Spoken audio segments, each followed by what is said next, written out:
मेरे गांव की एक अजीब परंपरा थी। एक लड़की को 3 से 6 भाइयों से शादी करनी पड़ती थी। एक परिवार के सभी भाइयों की शादी केवल एक लड़की से कर दी जाती थी। फिर एक दिन मेरी भी शादी हो गई और मैं जैसे ही दुल्हन बनके ससुराल गई तो फिर पहली ही मेरे साथ रात कुछ ऐसा हुआ जो मेरे बर्दाश्त से बाहर था। दूसरी रात पति के कमरे में आने से पहले ही मेरा नाम निशा है, मेरी उम्र अभी 10 साल हुई है और मेरी बहन जो कि मुझसे 2 साल छोटी है और मेरा एक भाई है। हम लोग अपने परिवार में बहुत खुश हैं। मेरे पापा गांव में मजदूरी का काम किया करते थे और उसी से हम लोगों का बहुत मुश्किल से गुजारा हो पाता था। मेरी माँ हम दोनों बहनों को स्कूल भेज दिया करती और खुद भी खेतों में जाकर पापा के साथ हाथ बटाने लगती थी। और मेरा भाई अभी छोटा था इसलिए स्कूल नहीं जाता था, सिर्फ हम दोनों बहनें ही स्कूल जाया करती थी और स्कूल भी हमारे घर के काफ़ी करीब था इसलिए हमें कोई दिक्कत नहीं होती थी। ऐसे ही करते करते हम दोनों बहनों की पढ़ाई पूरी हो गई और हम भी घर बैठ गए। एक दिन मेरी सहेली की शादी पक्की हो गई थी और हमें अपनी सहेली की शादी में जाना था। मैंने माँ से कहा, माँ मेरी सहेली रीना की शादी है और उसने हमें बुलाया है। जैसे ही मैंने बात माँ से कही, माँ तो चीखते हुए कहने लगी, तुम लोगों को कहीं नहीं जाना है, बस अपने घर में पड़ी रहो। मेरी माँ की ऐसी बातें सुनकर तो मैं दंग रह गई। आखिर मेरी माँ मेरी सहेली की शादी में क्यों नहीं जाने देना चाहती थी? आखिर क्या वजह हो सकती थी जो हमें शादी में नहीं जाने देना चाहती थी? शादी में तो सबका मन होता है लेकिन मेरी माँ बहुत ही सख्ती से मना कर रही थी और हमें शादी में नहीं जाने दिया। और मैं उदास होकर अपनी माँ की बात मानकर बैठ गई और शादी में नहीं गई। लेकिन मेरी माँ जिस तरीके से चीखती हुई कह रही थी, कुछ तो वजह थी जो मेरी माँ छुपा रही थी। जब तक हम लोग छोटे थे तब तक तो माँ हमें नहीं रोकती थी कि हम घर से बाहर ना जाएं, लेकिन आज पहली बार इतना गुस्से के साथ कह दी जो आज से पहले हमने इतने गुस्से में नहीं देखी थी। फिर मैंने अपनी माँ को कहने लगी, माँ अपनी सहेली की शादी में नहीं जाऊंगी, आप टेंशन ना लें। उसके बाद शाम का खाना खाकर हम लोग अपने अपने जगह पर लेट गए और मैं बस यही सोच रही थी कि आज तो मेरी सहेली की शादी है और मैं शादी में नहीं जा सकी। एक ही तो सहेली थी, उससे भी नहीं मिल सकी। यह सब सोचते सोचते पता नहीं कब मुझे नींद लग गई। जब सुबह आँख खुली तो मेरी माँ मेरे पास आई और कहने लगी, देखो बेटी, तुम दोनों बहनें अब जवान हो गई हो, ज़्यादा घूमना फिरना कुछ ठीक नहीं होगा, अपने घर पर ही रहोगी तो बहुत अच्छा रहेगा।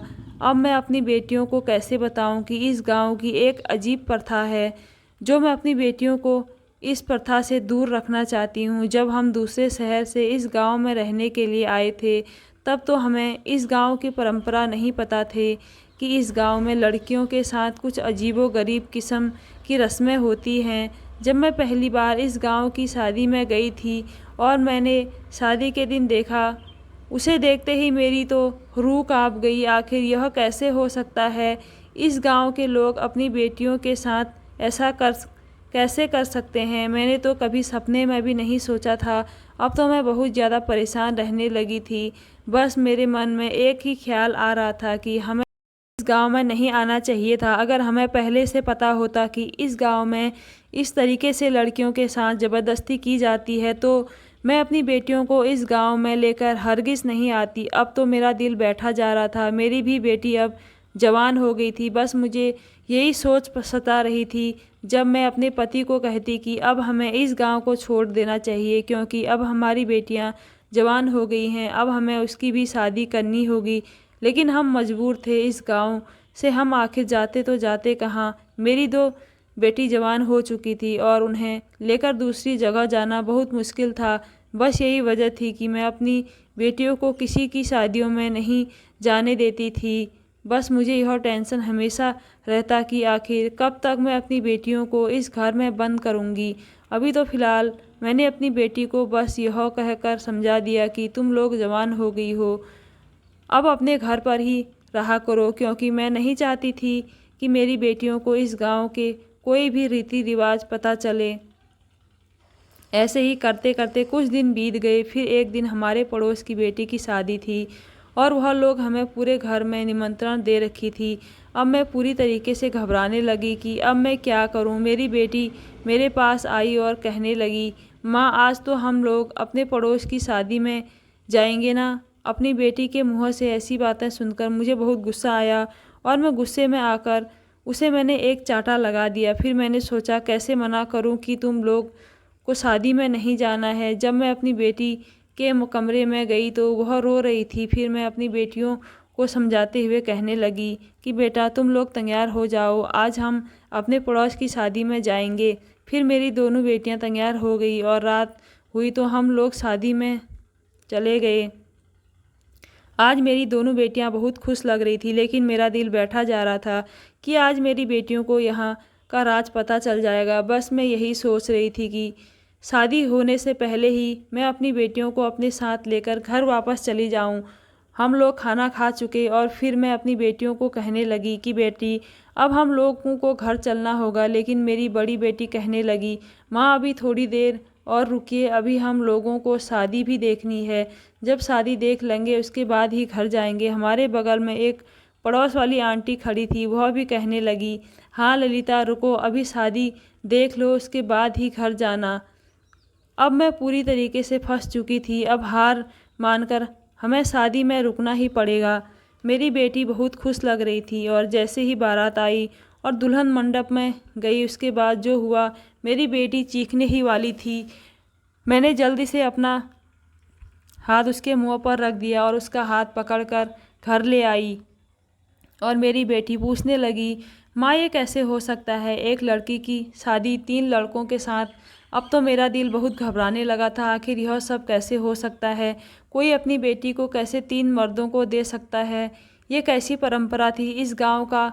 माँ मैं तो कभी भी इस गांव में शादी नहीं करूंगी। मेरी बेटी के मुंह से ऐसी बातें सुनकर मैं बहुत ज़्यादा घबराने लगी थी। अपने पूरे परिवार के साथ इस गांव को छोड़कर कहीं और चली जाऊं।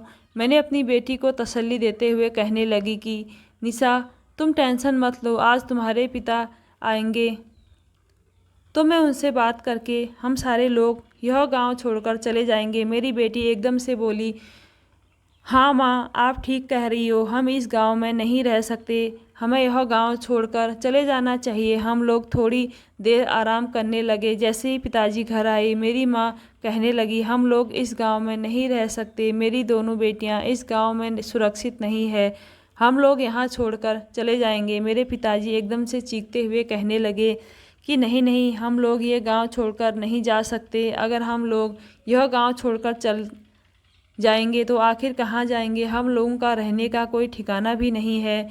मेरी दोनों बेटियां जवान हो चुकी हैं और मैं इन लोगों को लेकर सड़कों पर घूमता फिरूंगा, ऐसा नहीं हो सकता। मेरी बेटियां यहाँ पर सुरक्षित हैं। फिर इसी तरीके से हम लोग अपने घर पर रहने लगे।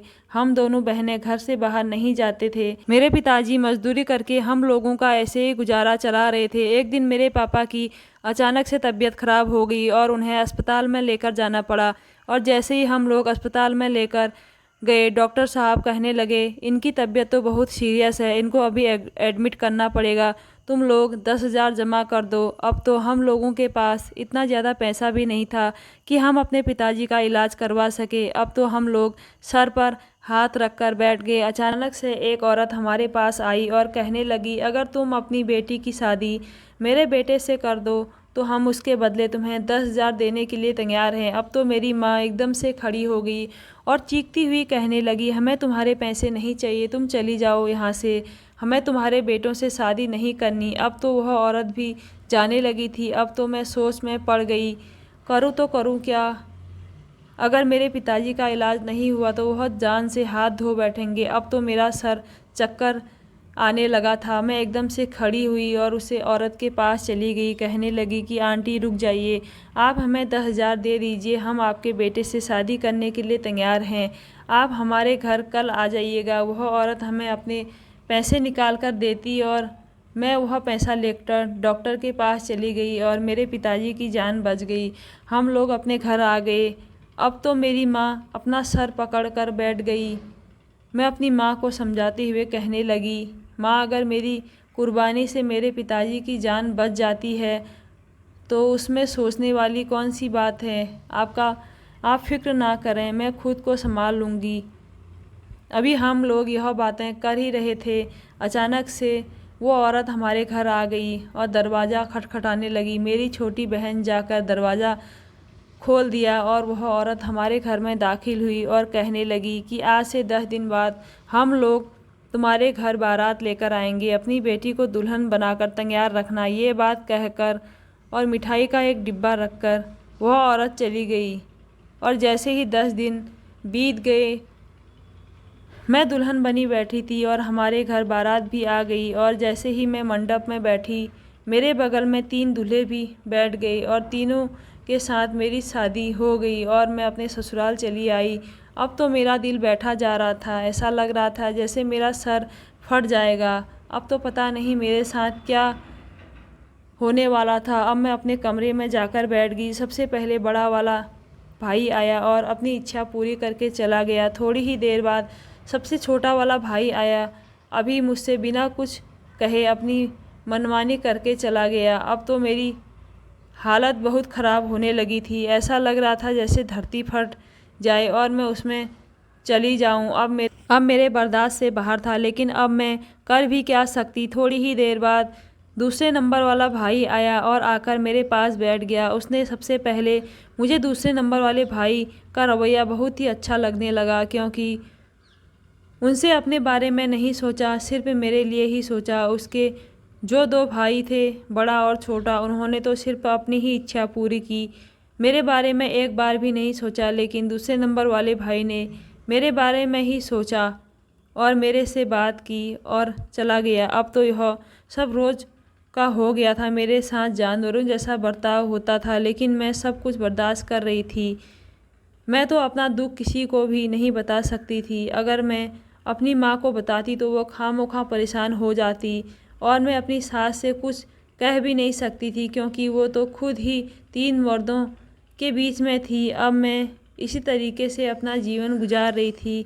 अब तो मेरे साथ यह सब कुछ रोज़ होता गया था, लेकिन मेरे 3 पतियों में से जो दूसरे नंबर पे थे वो अभी भी मेरे साथ कुछ ज़ोर ज़बरदस्ती करने की कोशिश नहीं करते थे। इसलिए मुझे अपने दूसरे नंबर के पति से धीरे धीरे मोहब्बत होने लगी थी। मैं अपना दुख सुख हर एक बात दूसरे नंबर के पति से कहती थी, और जो बड़ा और छोटा पति थे वह लोग यह सब देखकर हैरान रह गए थे, क्योंकि मैं उन लोगों से अब दूरी बनाने लगी थी। हर एक चीज़ की देखभाल सिर्फ मैं दूसरे नंबर के पति का ही करती थी। ऐसे ही करते करते कुछ वक्त गुजर गया और मैंने दोनों पतियों से दूरी बना ली और एक के पास ज़्यादा रहने लगी। इस वजह से वह दोनों मेरे साथ ज़्यादा जुल्म करने लगे। फिर एक दिन अचानक से मेरे मायके से कॉल आया और वह लोग मुझे बुलाने लगे कि तुम्हारी बहन की शादी है, तुम कुछ दिन के लिए हमारे घर रहने के लिए आ जाओ। फिर मेरे 2 पति कहने लगे तुम कहीं नहीं जाओगी, तुम यहीं पर रहोगी। लेकिन मेरी सास और दूसरे नंबर के पति कहने लगे कि तुम जाओ, कुछ दिन के लिए अपने मायके चली जाओ। उसके बाद से मुझे मेरे पति, जो कि मुझे बहुत ज़्यादा मानते थे और वह भी मुझसे मोहब्बत करने लगे थे, वह मुझे मेरे मायके छोड़ने के लिए आ गए। और जो मेरे 2 पति थे वह लोग हाथ मलते रह गए। जब मैं अपने मायके पहुंची तो मेरी बहन रोते हुए मेरे पास आई और कहने लगी कि दीदी, मैं शादी नहीं करूंगी, मुझे ये शादी हरगिज़ नहीं करनी है। अगर मेरे साथ भी यही सब कुछ हुआ तो मैं बिल्कुल भी बर्दाश्त नहीं कर पाऊंगी। अगर मेरी भी शादी 3 लड़कों से हो गई तो मैं तो जीते जी मर जाऊंगी। मैं अपनी बहन को समझाने लगी और माँ से पूछने लगी, माँ आप लोग शादी किस लड़के से कर रहे हो, वह लड़का कहाँ का रहने वाला है और कौन है। मेरी माँ कहने लगी, बेटा तुम फिक्र ना करो, हम इसकी शादी इस गांव से दूसरे शहर में कर रहे हैं, वह लोग बहुत अच्छे हैं, यह वहाँ पर बहुत खुश रहेगी। फिर मैंने कहा ठीक है माँ। उसके बाद मैं अपनी बहन को समझाने लगी, देखो तुम इस गांव से कहीं दूर शहर में चली जाओ, अगर तुम्हारी भी शादी इस गांव में हो गई तो बहुत ही बुरा होगा, पता नहीं वह लोग कैसे होंगे। तुम कहीं दूर शहर में चली जाओगी तो बहुत अच्छा होगा। फिर मेरी बहन कहने लगी कि ठीक है दीदी, मैं शादी करने के लिए तैयार हूँ। और थोड़ी देर के बाद मेरी बहन की भी शादी हो गई और वो लोग बहुत अच्छे ख़ानदान से थे और मेरी बहन ब्याह कर अपने घर चली गई और मैं अपने पति के साथ अपने ससुराल चली आई। और फिर धीरे धीरे मैंने 2 पतियों से दूरी एकदम से बना ली। जो वह लोग मेरे साथ बदसलूकी से पेश आते, जो मेरे बर्दाश्त से बाहर था, और जो मेरा दूसरा पति था वह तो सिर्फ मेरे दुख सुख में खड़े होते थे। बस यही वजह थी कि मैं उनके करीब खिंची हुई चली जा रही थी। अब हम दोनों में बहुत ज़्यादा मोहब्बत हो गई थी। जब रात होती तो मेरे दूसरे पति को बर्दाश्त नहीं होता कि मेरे पास उसके 2 भाई आए। मेरी तो मजबूरी थी, जो यह गांव की परंपरा थी। मैं तो उसे निभाते के लिए मजबूर थी, लेकिन मेरे दूसरे नंबर का पति, वह तो मुझे बेइंतहा मोहब्बत करने लगा था। उसे बर्दाश्त नहीं होता कि कोई उसके अलावा मेरे पास आए। इसी तरीके से मेरी ज़िंदगी गुजर रही थी। फिर एक दिन अचानक से मेरे साथ कुछ ऐसा हुआ जो दिल दहला देने के लिए काफ़ी था। मेरे दोनों पति कमरे में आए और अंदर से कुंडी लगा दी, और फिर मेरे साथ जो किया मैं तो कभी सोच भी नहीं सकती थी। मैं जैसे ही बेहोश अपने बिस्तर पर पड़ी, वह दोनों लोग मुझे छोड़कर चले गए। जब मेरा दूसरे नंबर का पति आया और आते ही मुझे अपनी बाहों में भर लिया और मुझे होश में लाने की कोशिश करने लगा, और जैसे ही मुझे होश आया मेरा सारा सामान पैक करने लगा और कहने लगा कि हम लोग अभी और इसी वक्त यह घर छोड़कर भाग जाएंगे। और दोनों लोग बाहर से सुन रहे थे। मेरी हालात इतनी भी अच्छी नहीं थी कि मैं अभी और इसी वक्त घर से बाहर जा सकती हूँ। इसलिए मैंने कह दिया कि मैं अभी कहीं नहीं जा सकूँगी, क्योंकि मैं चलने की हालत में नहीं हूँ। और मेरे पति कहने लगे कि कल रात होने से पहले ही हम दोनों लोग घर छोड़कर चले जाएंगे। फिर मैंने हाँ में सर हिला दिया, और फिर जैसे ही सुबह हुई मेरे पति मेरे पास आए और कहने लगे कि मैं तुम्हारा इस जगह पर इंतज़ार करूँगा और तुम टाइम से वहाँ पर पहुँच जाना, क्योंकि हम दोनों साथ में नहीं निकल सकते, तुम किसी बहाने से चली आना। मैंने भी कहा ठीक है। उसके बाद जैसे ही शाम हुई मेरे पति की बताई हुई जगह पर मैं पहुंच गई, लेकिन तीसरे नंबर वाला पति मेरे पास आया और कहने लगा कि तुम कहाँ जा रही हो? मेरे बड़े भाई का एक्सीडेंट हो गया है, वह अस्पताल में भर्ती है और तुम्हें ही बुला रहा है। मुझे बताया था कि तुम इस पते पर चले जाना, तुम वहीं पर हमें मिल जाओगी। अब तो मेरा दिल बहुत ज़्यादा घबराने लगा था। एक वही तो था जो मेरा दुख सुख समझता था। अब मैं उसके पीछे पीछे जाने लगी।